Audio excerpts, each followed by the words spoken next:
Well, ladies and gentlemen, this is the Aston Martin Bulldog. This was created by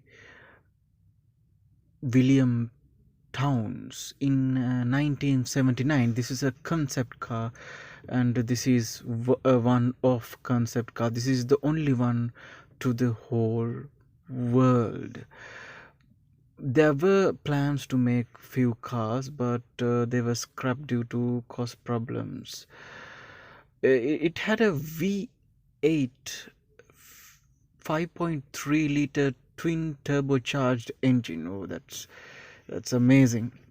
But unfortunately, we are only blessed with one such car. Well, in a completely different note, have you seen the new Tesla truck?